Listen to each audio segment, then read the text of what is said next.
नमस्कार दोस्तों। आज एक नया बोर्ड, वही बोर्ड है अभी, उसमें कुछ प्रश्न बचा हुआ था, उसी में हम लोग कुछ डिस्कस कर लेते हैं, तब एक नया बोर्ड उठावेंगे। हम लोग ऐसा करेंगे कि थोड़ा 30 से 35 मिनट का ही लेक्चर रहेगा, लेकिन अच्छा से समझेंगे। और ज्यादा बड़ा भी हो जाता है तो पढ़ने में मन नहीं लगता है। तो आइए हम लोग शुरुआत करते हैं, टाइम कम है। देखिए प्रश्न दिया हुआ है कि जल की कठोरता मैग्नीशियम बाइकार्बोनेट की उपस्थिति के कारण होता है। ये प्रश्न ऐसा है कि जब भी जल की कठोरता के बारे में बोलेगा, जल, अब देखिए जल आया है तो इसका तो आप सूत्र जानते हैं, H2O। इसका पीएच मान 7 होता है ना। पीएच मान कितना होता है? 7। और जल एक होता है भाई वर्षा की जल, वर्षा की जल, वर्षा की जल शुद्ध जल होता है। वर्षा की जल क्या होता है? शुद्ध जल। और एक भारी जल के नाम सुने होंगे, भारी जल, इसको D2O बोलते हैं, है ना। लेकिन तो हम लोग को तो पूछा है, देखिए पीएच मान जो 7 है, इसको उदासीन भी बोल सकते हैं, उदासीन, है ना। लेकिन हम लोग को जो पूछा है, कह रहा है कि जल की कठोरता मैग्नीशियम बाइकार्बोनेट की चलते होता है। देखिए जल की कठोरता दो तरह से होता है। जल की कठोरता, तब इसको याद रखिएगा, कठोरता देखिएगा, एक होता है अस्थाई कठोरता, अस्थाई कठोरता, और एक होता है अस्थाई कठोरता। देखिए अस्थाई मतलब क्या होता है भाई? नॉन परमानेंट, मतलब कि कुछ समय तक। और अस्थाई मतलब क्या हो गया? परमानेंट। जैसे मान लीजिए आपकी शादी हो जाती है तो वो अस्थाई हो गया, उसको बोलेंगे अस्थाई हो गया। और नॉन परमानेंट समझ रहे हैं, गर्लफ्रेंड। अब देखिए इसमें अगर पूछेगा कि किसके कारण होता है, तो इसमें मारेंगे कैल्शियम एंड मैग्नीशियम के बाइकार्बोनेट के चलते, बाइकार्बोनेट के चलते, मतलब इसमें कैल्शियम और मैग्नीशियम के बाइकार्बोनेट होते हैं। अच्छा इसको दूर कैसे करेंगे भाई? तो उबाल कर, उबाल कर या छान कर। यही सवाल आपको दिया कि जल की कठोरता मैग्नीशियम बाइकार्बोनेट की चलते होता है, लेकिन यहां पर अस्थाई और अस्थाई नहीं लगाया। अब देखिए इसमें अस्थाई कठोरता के बारे में जिक्र करेगा तो कारण क्या है, तो इसमें यही होगा कैल्शियम एंड मैग्नीशियम के सल्फेट, क्लोरेट, सल्फेट और क्लोरेट हो गया, और नाइट्रेट, ये नाइट्रेट के कारण होता है।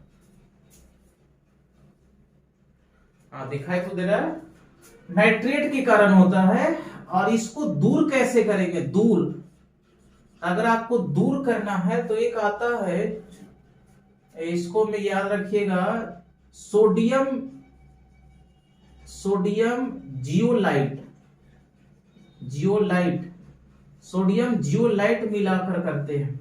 अच्छा एक चीज और है, मान लीजिए कि गंदा जल है, जैसे मान लीजिए कि वर्षा का जल तो ऊपर से गिरता है, शुद्ध होता है, लेकिन मिल जाता है पृथ्वी में तो अशुद्ध हो जाता है। अगर उसको आपको दूर करना है, अशुद्ध जल को दूर करना है, ये कठोरता अलग हो गया, अगर दूर करना है तो विरंजक चूर्ण का प्रयोग करिए, क्लोरीन का प्रयोग करिए। ये देख लीजिए, थोड़ा सा इसको भी लिख लीजिए कि अशुद्ध जल को शुद्ध करना है, ये भी प्रश्न आता है, शुद्ध करना है तो आप विरंजक चूर्ण डालें, विरंजक चूर्ण या क्लोरीन, दो में से कोई प्रयोग करो, ये आपको क्या हो जाएगा? शुद्ध हो जाएगा। तो इतना प्रश्न जल से बनेगा, इससे और ज्यादा नहीं बनेगा, इसको औकात नहीं है, ठीक है ना, इसको नोट कर लीजिए आप।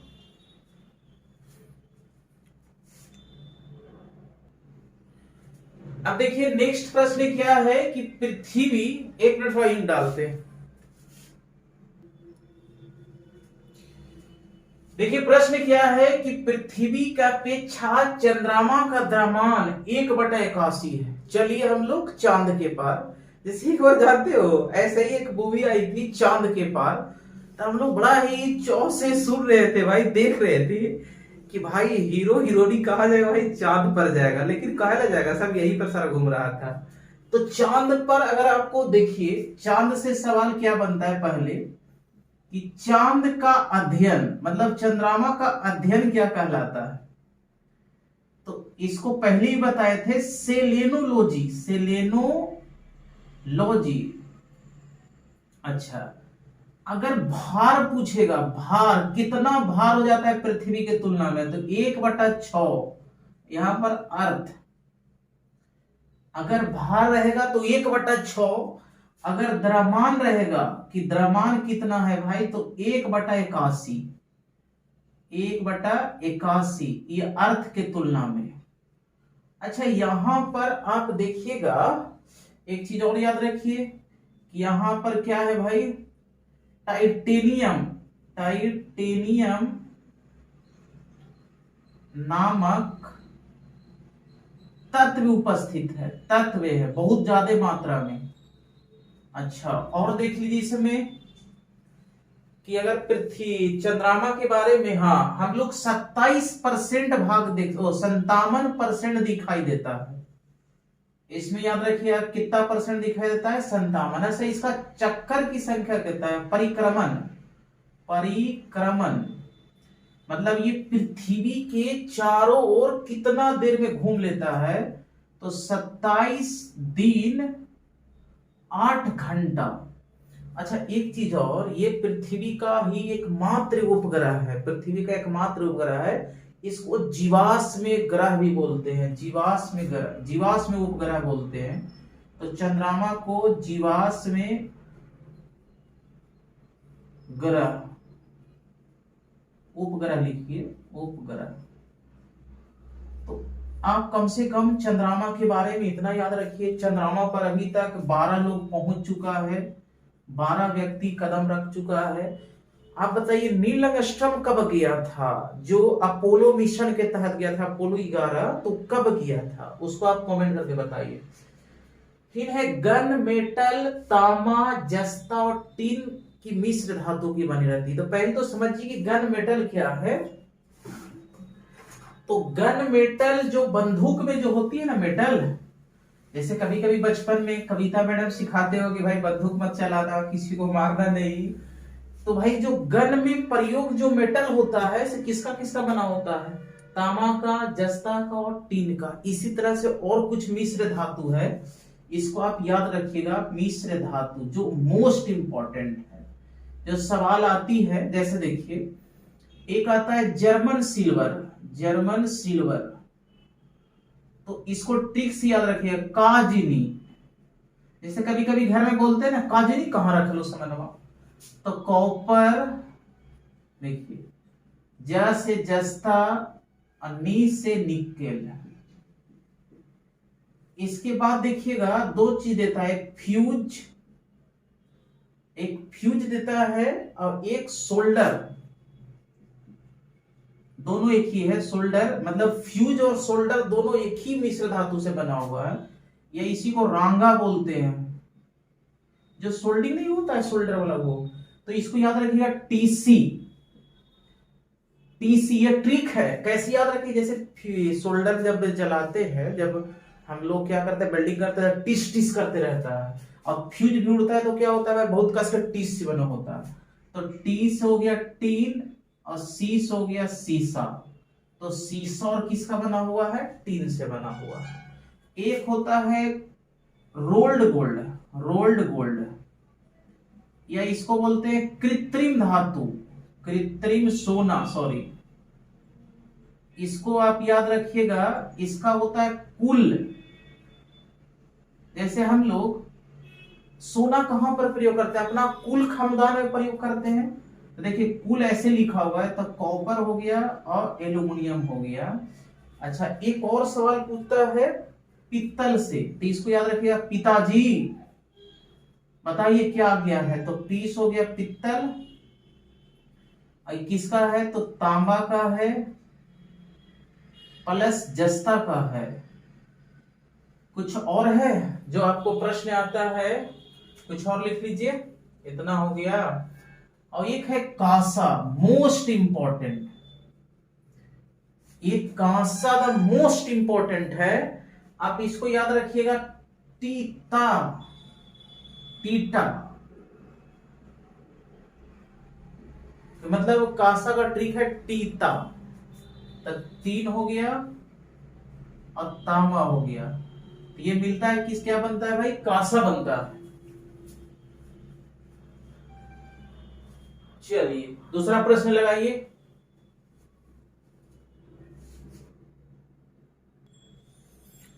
देखिए प्रश्न है, एक नया बोर्ड अब आया है, उसमें कुछ छूटा हुआ तो वही करवा रहे थे।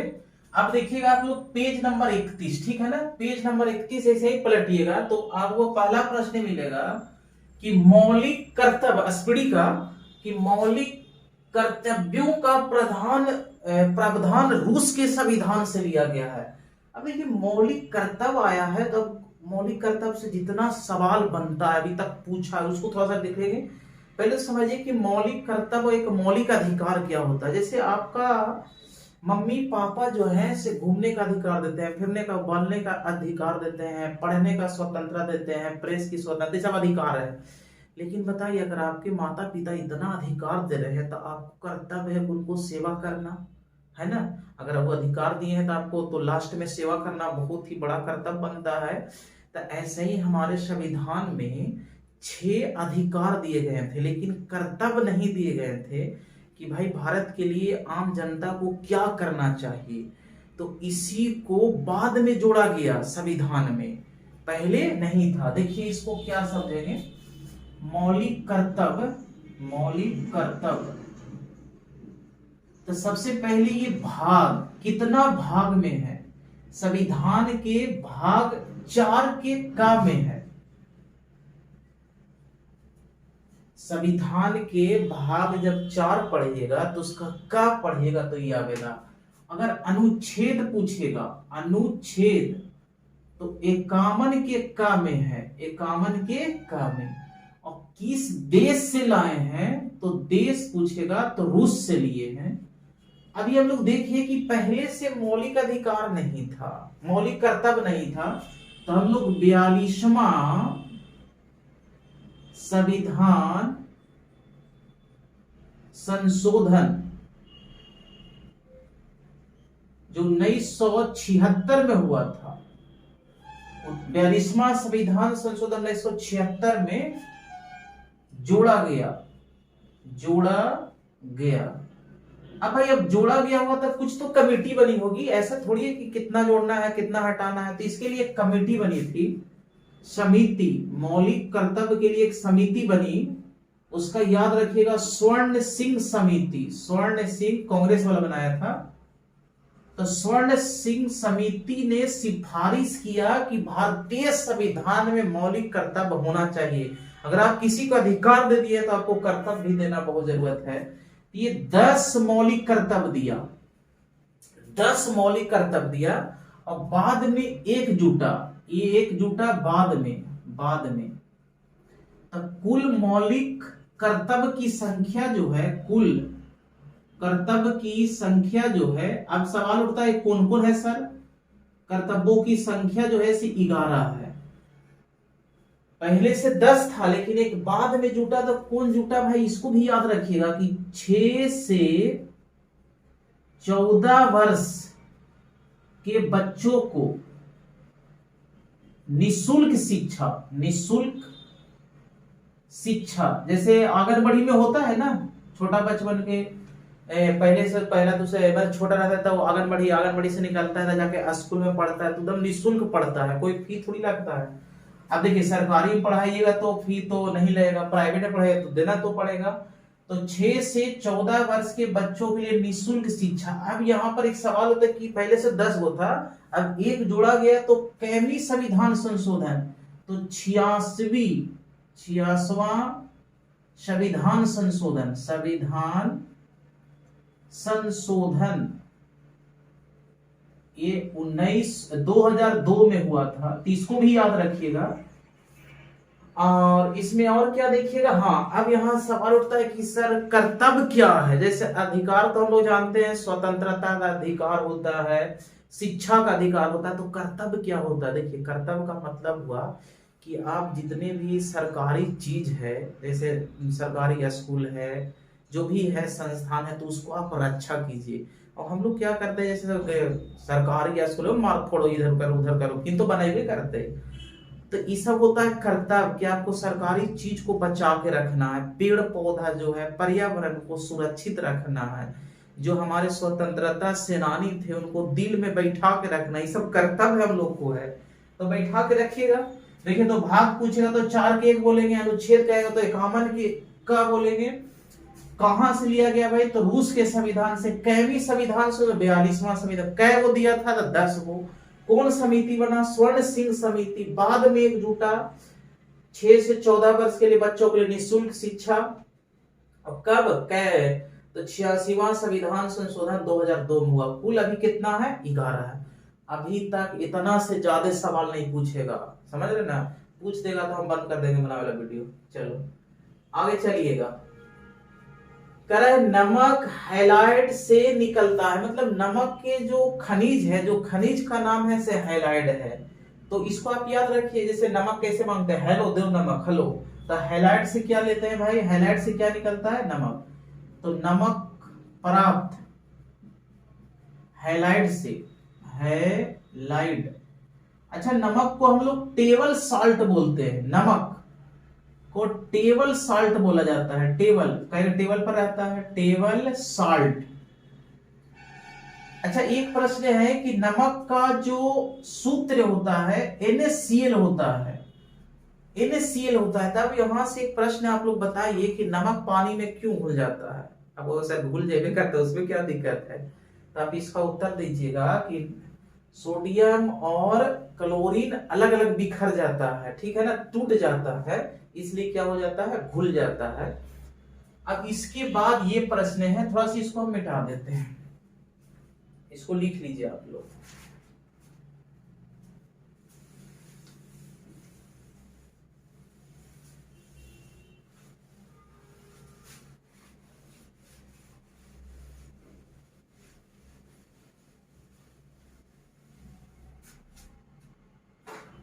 दिया हुआ है कि भारत अभियान के समय महमूद गजनी के साथ आने वाला विद्वान अल बरूनी था।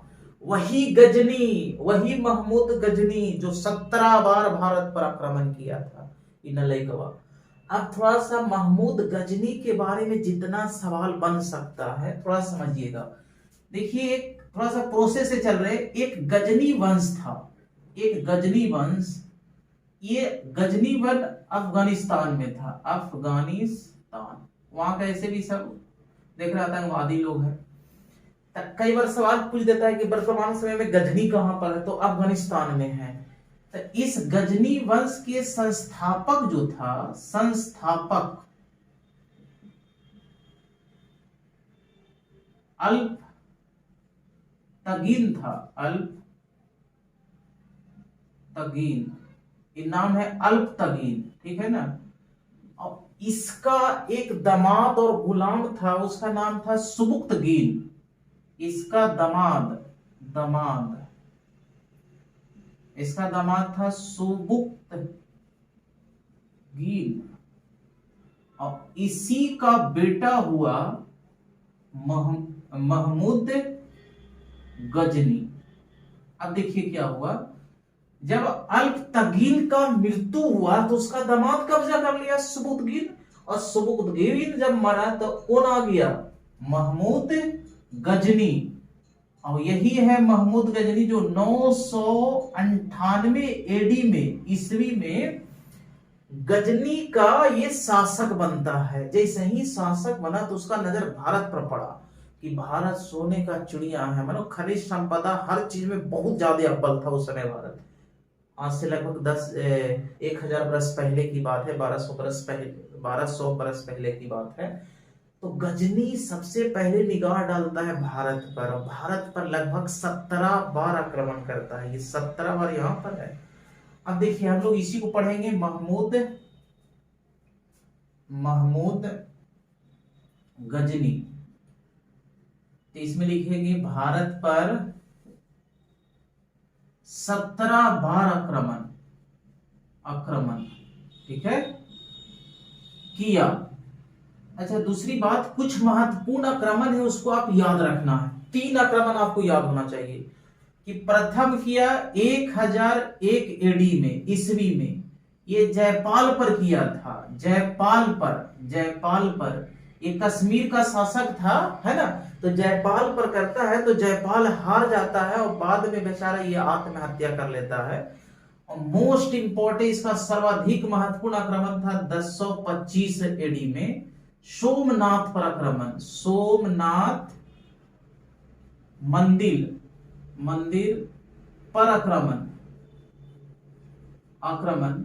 ये सोमनाथ का मंदिर जो है से गुजरात में है, शिव जी का ये मंदिर था, उसी पर आक्रमण करता, पूरा सोना चांदी पूरा सब लेके जाता है। लगा माना जाता है कि 50,000 लोग को कत्ल किया था। और इसके पीछे जब लेके भाग रहा था तो पीछे जाट लोग लग गए, जाट लोग पकड़े ले जा रहे थे कि उसको पकड़ के मारेंगे।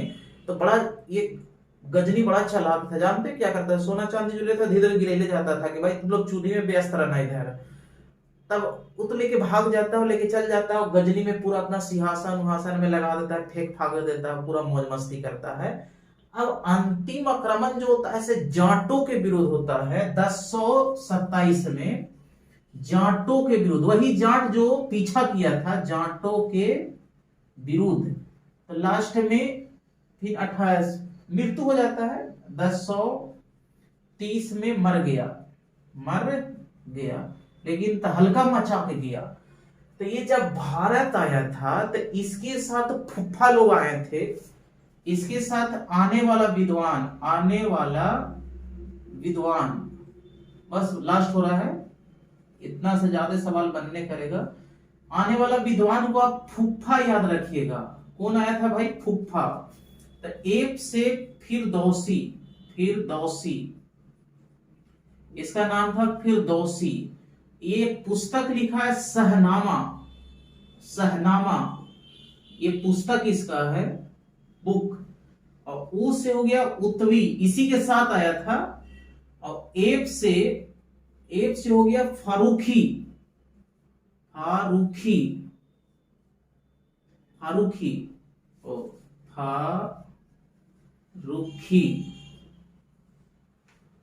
और ए से हो गया अलबरूनी। इसके दरबार में 4 गो थे, जिसमें ये चौथा जो था से एक किताब लिखा है, किताब उल हिंद, भारत की खोज इसको बोलते हैं, भारत की खोज। यही सब लिखता है और बताता है उसको, किताब उल हिंद। तो इतना याद रखिएगा कि फिरदौसी किसके दरबार में था, सहनामा पुस्तक कौन लिखा, तो वो लिखा। अलबरूनी किसके दरबार में था, गजनी के दरबार में था। और ये क्या लिखा भाई, भारत की खोज या किताब उल हिंद, इसको हिंदी नाम ये है, और उसका दूसरा नाम है ये किताब उल हिंद। अब किताब उल हिंद में पूरा भारत के बारे में जिक्र करता है। तो बड़ा उसको अथी होता है, चलो भारत पर आक्रमण करते हैं, सब तो भारत से लूट के बना है सारे लोग, है ना। नेक्स्ट प्रश्न लगाया जाए।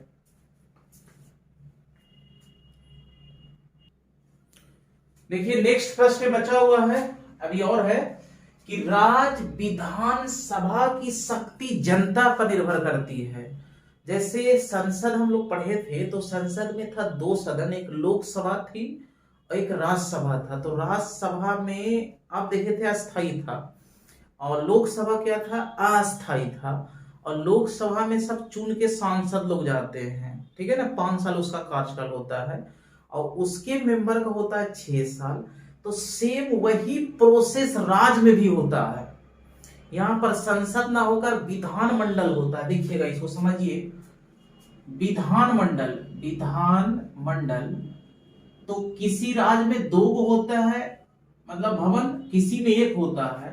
एक होता है विधान सभा, विधान सभा, और एक होता है विधान परिषद, विधान परिषद। जैसे हम लोग लोकसभा के बारे में पढ़े थे, ऐसे ही विधानसभा ये लोकसभा की तरह होता है, लोकसभा की तरह, मतलब लोकसभा नहीं होता, मतलब की तरह लिख रहे हैं। और ये राज्यसभा की तरह होता है, राज्यसभा की तरह, ऐसे, है ना। अब बताइए, जो आप लोकसभा में लिखे हैं वही विधानसभा में होगा। अब एक चीज है कि इसको, इसके मेंबर को, जो विधानसभा के मेंबर होते हैं उसके एमएलए बोलते हैं, एमएलए कहते हैं, और इसके मेंबर को बोलते हैं एमएलसी, एमएलसी, या हिंदी में विधायक बोलते हैं, समझ गए ना। अब इसको देखिए क्या बोलेंगे, तो निम्न सदन बोलेंगे, निम्न सदन। जैसे लोकसभा को निम्न सदन बोलते थे, इसको ही बोलेंगे अस्थाई सदन बोलेंगे, अस्थाई सदन, या कमजोर सदन बोलेंगे, कमजोर सदन। इसको भंग किया जा सकता है, भंग किया जा सकता है, किया जा सकता है। जैसे लोकसभा का कार्यकाल 5 साल होता है, इसमें भी क्या होता है कार्यकाल भाई, 5 वर्ष इसका भी होता है। अब हर राज्य में अलग अलग विधानसभा की सीट होती है। जैसे आप बिहार में देखिएगा तो 243 है, 242 तो निर्वाचित होते हैं, एक मनोनीत होता है।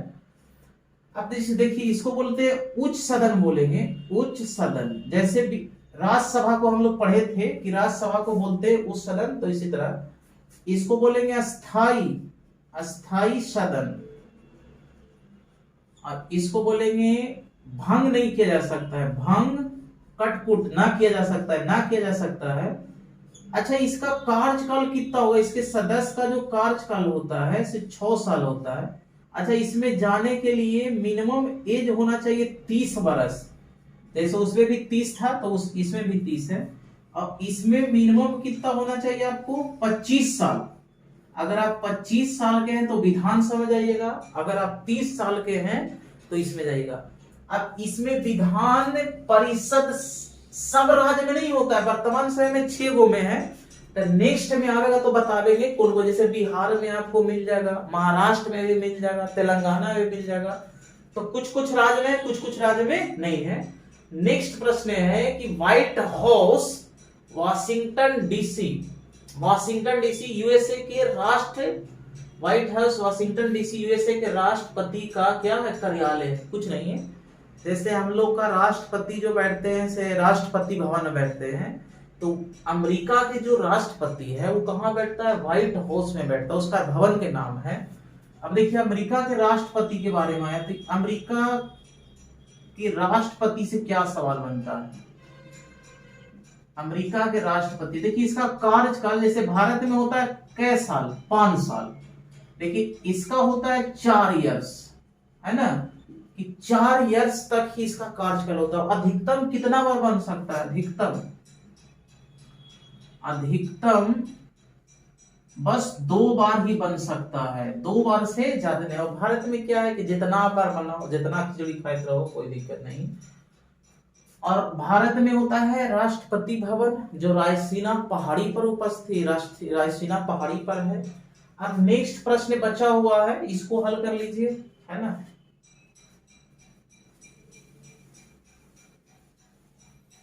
उसके बाद हम लोग फिर कल से देखेंगे, है ना।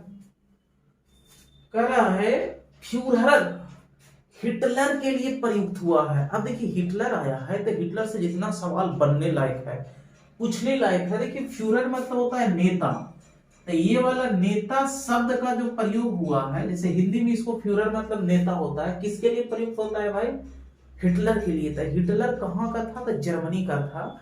जब प्रथम विश्व युद्ध में जर्मनी हार जाता है तो जर्मनी के सेना में ये भर्ती था।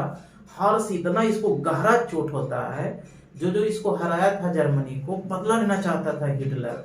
और एक सम्राट बनता है, और फिर द्वितीय विश्व युद्ध इसके कारण होता है, हिटलर के चलते होता है। 1 सितंबर आप देखते हैं 1939 में पोलैंड पर आक्रमण कर देता है और द्वितीय विश्व युद्ध का शुरुआत हो जाता है। और जो इसके साथ जो संधि हुआ था, वर्साई की संधि, सब उल्लंघन कर देता है हिटलर। तो हिटलर के बारे में थोड़ा सा समझ लीजिए। हिटलर अच्छा, हिटलर ने नेताजी की उपाधि सुभाष चंद्र बोस को दिए थे। सुभाष चंद्र बोस को दिए थे। नेताजी को उपाधि कौन दिया था? हिटलर दिया था। हिटलर ने नेताजी को उपाधि सुभाष चंद्र बोस को दिया था। अच्छा, दूसरा, हिटलर कहाँ का शासक था? हिटलर शासक ये कहाँ का था भाई? जर्मनी का था। अच्छा, इसकी रचना बड़ी फेमस है हिटलर की। आप हिटलर की कुछ ना जाने, कम से की रचना जरूर जाने, इसका बड़ी फेमस है।